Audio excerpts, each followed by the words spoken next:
नमस्कार प्यारे बच्चों, आज आप लोग अध्ययन करेंगे राष्ट्रीय आय एवं योग्यता आधारित परीक्षा का कुछ इम्पॉर्टेंट जो है साइंस का यानी विज्ञान का एमसीक्यू जो 2021 के पेपर में आया हुआ है।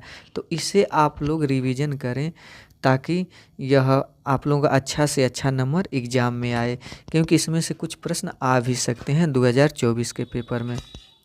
तो इसमें जो है यानी 91 से शुरू होता है, जो है पेपर में भी 91 से जो है विज्ञान का प्रश्न शुरू होता है। तो इसमें पास्कल मात्रक है, यानी पास्कल किसका मात्रक होता है? तो पास्कल दाब का मात्रक होता है। तो 91 का ऑप्शन 2 सही है। अगला प्रश्न है, पानी का घनत्व अधिकतम एवं आयतन न्यूनतम होता है। तो यह 4 डिग्री सेल्सियस पर होता है। तो 92 का ऑप्शन 2 सही है। अगला प्रश्न है, श्वेत प्रकाश का कांच के प्रिज्म से गुजरने के पश्चात 7 रंगों में विभक्त होने की घटना कहलाती है। तो 7 रंगों में विभक्त होने की घटना को विक्षेपण कहते हैं। तो 93 का ऑप्शन तीसरा सही है। अगला, मानव नेत्र में सर्वाधिक स्पष्ट प्रतिबिंब बनता है, कहाँ पर बनता है? तो वह बनता है पित्त बिंदु पर। तो 94 का ऑप्शन 4 सही है। अगला प्रश्न है कि निम्नलिखित में क्या सरल सूक्ष्मदर्शी में प्रयोग होता है, यानी सरल सूक्ष्मदर्शी में क्या प्रयोग होता है? तो सरल सूक्ष्मदर्शी में उत्तल लेंस का प्रयोग होता है। तो 95 का ऑप्शन तीसरा सही है। अगला प्रश्न, मानव नेत्र में सर्वाधिक स्पष्ट प्रतिबिंब बनता है। तो सर्वाधिक स्पष्ट प्रतिबिंब पित्त बिंदु पर बनता है। तो 94 का ऑप्शन 4 सही है, इसे दोबारा बता दिया गया है। अगला कि निम्नलिखित में कौन सी प्राथमिक सेल नहीं है? प्राथमिक सेल का मतलब जिसे दोबारा नहीं चार्ज किया जा सकता या आवेशित किया जा सकता, उसे प्राथमिक सेल कहते हैं। और द्वितीयक सेल जिसे बार बार आवेशित किया जा सकता है, यानी बार बार चार्ज किया जा सकता है, जैसे मोबाइल की बैटरी। तो वह तो बैटरी है लेकिन वह द्वितीयक में आएगा। तो इसमें 96 है, निम्नलिखित में से कौन सी प्राथमिक सेल नहीं है? तो प्राथमिक सेल यानी सीसा संचायक सेल नहीं है। तो 96 का ऑप्शन 4 सही है। अगला प्रश्न, चुंबक का चुंबकत्व सर्वाधिक होता है। तो चुंबक का चुंबकत्व सर्वाधिक जो होता है वो चुंबक के सिरों पर होता है, बीच पर नहीं, यानी दोनों किनारों पर होता है। तो 98 का ऑप्शन 2 सही है। अगला प्रश्न कि सभी वेब एड्रेसेज इनमें से किससे शुरू होते हैं? तो वह शुरू होते हैं, तो इसमें HTTP यानी ऑप्शन पहला से। तो 99 का ऑप्शन पहला सही है। यह कंप्यूटर का प्रश्न है, एक और है। इसमें है कि फ्लो चार्ट को समाप्त करने के लिए निम्न में किस चिन्ह का प्रयोग किया जाता है? तो वह ऑप्शन चौथा का प्रयोग किया जाता है। अगला प्रश्न है कि सिस्मोग्राफ यंत्र निम्नलिखित की तीव्रता मापता है। तो सिस्मोग्राफ जो यंत्र है वो भूकंप की तीव्रता मापता है। अगला प्रश्न है कि जीवन के लिए हमारे द्वारा लिए गए खाद्य पदार्थ पाचन क्रिया में छोटे छोटे टुकड़ों में टूट जाते हैं। इस प्रक्रिया में निम्नलिखित में से कौन सा उत्पाद नहीं मिलता? तो वह नहीं मिलता ग्लूकोज। तो 102 का ऑप्शन इसमें चौथा सही है। अगला प्रश्न इसमें है कि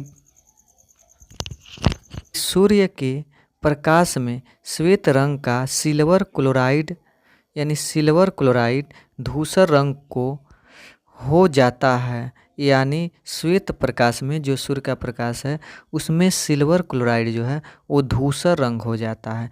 यह किस प्रकार की रासायनिक अभिक्रिया है, यानी इस रासायनिक अभिक्रिया को क्या कहते हैं? तो इस रासायनिक अभिक्रिया को संयोजन अभिक्रिया कहते हैं। तो 103 का जो ऑप्शन है वह पहला है। फिर अगले प्रश्न की ओर चलते हैं। तो चिप्स बनाने वाले चिप्स की थैली में चिप्स के साथ नाइट्रोजन भी भरकर थैली सील करते हैं। नाइट्रोजन युक्त करने का प्रयोजन निम्नवत कौन सा गुण है? तो इस गुण को प्रति ऑक्सीकारक कहते हैं, यानी ऑक्सीकरण की क्रिया न हो इसीलिए नाइट्रोजन गैस भरा जाता है। तो 104 का ऑप्शन पहला सही है। अगला, निम्नलिखित सामान्य पदार्थों को पीएच के बढ़ते क्रम में रखिए। तो पीएच का बढ़ता क्रम यानी सबसे ज़्यादा किसका है, तो इसे आप लोगों को रखना है बढ़ते क्रम में, लेकिन इसमें दिया नहीं है ऑप्शन, तो इसलिए इसको आगे बढ़ जाते हैं। अगला प्रश्न, धावन सोडा का रासायनिक सूत्र है। तो धावन सोडा का रासायनिक सूत्र सोडियम कार्बोनेट होता है। तो 106 का ऑप्शन तीसरा सही है। अगला प्रश्न है कि निम्नलिखित में कौन ग्रीन हाउस गैस नहीं है। तो ऑक्सीजन ग्रीन हाउस गैस नहीं है। तो 107 का ऑप्शन पहला सही है। अगला प्रश्न है, निम्न में से कौन प्राकृतिक पदार्थ नहीं है। तो वह है स्टार्च। तो 108 का ऑप्शन 2 सही है। अगला प्रश्न, निम्नलिखित में से किसकी उपस्थिति में लोहे में जंग लगता है।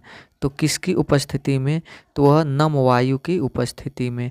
तो 109 का ऑप्शन 2 सही है। अगला प्रश्न, सबसे कम प्रदूषण उत्पन्न करने वाला ईंधन है। तो वह है हाइड्रोजन। तो 110 का ऑप्शन दूसरा सही है। अगला प्रश्न है कि इसमें सबसे यहाँ पर कि यौगिक यम या सोफोर में धातु यम की संयोजकता है। तो धातु यम की जो संयोजकता है वो कैसे पहचानेंगे, तो यहाँ पर बता दें कि यम और यसोफोर, तो यम की संयोजकता +2 रही होगी तभी तो, और इसकी 1, तभी तो क्रॉस मल्टीप्लाई कराने पर यहाँ पर नहीं, यहाँ पर यम की संयोजकता, इसकी संयोजकता 2 रही होगी, तो क्रॉस मल्टीप्लाई कराएंगे तो यह कितना आएगा, यम यसोफोर होल ट्वाइस। तो इसलिए इसका ऑप्शन तीसरा सही है। 111 का ऑप्शन 3। अगला प्रश्न, क्लोरोफ्लोरोकार्बन वायुमंडल से कम करता है। तो यह वायुमंडल से जो है यह नाइट्रोजन को कम करता है। तो इसमें 112 का ऑप्शन तीसरा सही है। अगला प्रश्न है कि कार्बन तत्व से निर्मित पदार्थ है। तो कार्बन तत्व से निर्मित पदार्थ हीरा होता है। अगला प्रश्न, निम्नलिखित में से किस वैज्ञानिक ने कोशिका की खोज किया। तो कोशिका की खोज जो वैज्ञानिक को रॉबर्ट हुक ने किए। तो 115 का ऑप्शन पहला सही है। पौधों में जल का अवशोषण किस अंग द्वारा होता है। तो पौधों में जल का अवशोषण जड़ द्वारा होता है। तो 116 का ऑप्शन 4 सही है। अगला प्रश्न, मनुष्य के हृदय में कितने कक्ष पाए जाते हैं। तो मनुष्य के हृदय में 4 कक्ष पाए जाते हैं, यानी 4 भाग होते हैं हृदय के, 2 आलिंद और 2 निलय। तो 117 का ऑप्शन तीसरा सही है। अगला प्रश्न इसमें है कि श्वेत रुधिर कणिकाओं का प्रमुख कार्य है। तो श्वेत रुधिर कणिकाओं का प्रमुख कार्य रोगों से शरीर की रक्षा करना होता है। तो 118 का ऑप्शन 4 सही है। अगला प्रश्न, किस पौधों में वर्धी प्रजनन पत्तियों द्वारा होता है। तो वह है अजूबा। तो 119 का ऑप्शन तीसरा सही है। अगला प्रश्न, निम्नलिखित में से कौन पौधों में नर जननांग है। तो वह है पुंकेसर, यानी पौधों का नर जननांग है तो वह पुंकेसर होता है। अगला प्रश्न इसमें है कि निम्नलिखित में से कौन उभयचर जंतु है। उभयचर का मतलब जो जल और थल दोनों में रहता है, तो वह है मेढक। तो 121 का ऑप्शन पहला सही है। अगला प्रश्न है कि निम्नलिखित में से कौन पौधा कीट भक्षी है। तो वह है ड्रासेरा। तो इसमें से 122 का ऑप्शन 2 सही है। अगला प्रश्न है कि लार में कौन सा एंजाइम पाया जाता है। तो लार में टाइलिन एंजाइम पाया जाता है। तो 123 का ऑप्शन चौथा सही है। अगला प्रश्न, प्रकाश संश्लेषण में कौन सी गैस निकलती है। तो प्रकाश संश्लेषण में ऑक्सीजन गैस निकलती है। तो 124 का ऑप्शन पहला सही है। अगला प्रश्न है, निम्नलिखित में से कौन एक कोशिकीय जीव है। तो वह है अमीबा। तो 125 का ऑप्शन 4 सही है।